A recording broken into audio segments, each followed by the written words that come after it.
अब ये 5 जो भेद कहे गए हैं अनर्थ दंड व्रत के, उसमें क्रमशः पहला पापोपदेश, दूसरा हिंसादान, तीसरा अपध्यान, चौथा दुष्कृति और पांचवा प्रमादचर्या है।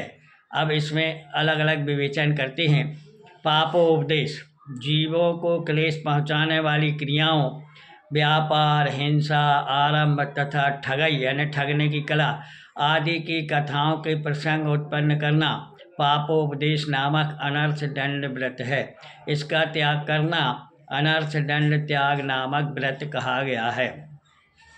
दूसरा आता है हिंसादान, यानी फरसा, तलवार, कुल्हाड़ी, गैंती, फावड़ा, सब्बल आदि झाड़ू, बुहारी, अग्नि शस्त्र, बंदूक, विष तथा सांकल आदि हिंसा के उपकरणों को दान में देना हिंसा दान नाम का अनर्थ दंड कहलाता है। इसके ना होने देने को अहिंसा दान नामक अनर्थ दंड व्रत त्याग कहते हैं।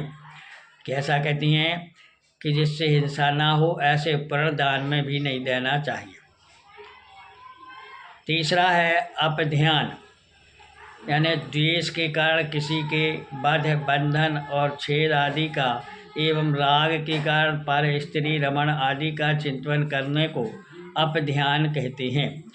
अपध्यान दंड कहलाता है और इसके त्याग को अपध्यान नामक अनर्थ दंड व्रत कहते हैं।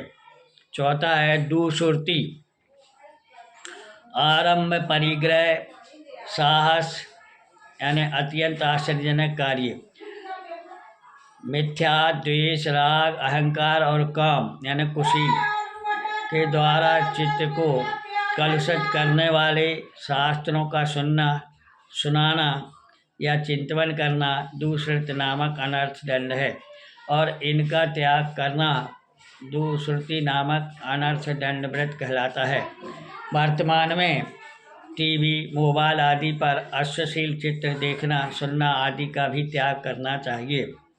पांचवा है प्रमादचर्या, निष्प्रयोजन पृथ्वी को खोदना, पानी को बहाना, अग्नि को जलाना, वायु रोकना या चलाना, फल फूल पत्ती को तोड़ना, स्वयं बिना मतलब के घूमना, दूसरों को भी घुमाना, यह सब प्रमादचर्या नामक अनर्थ दंड है और इन पापोपदेश आदि पांचों का त्याग करना अनर्थ दंड त्याग व्रत कहलाता है।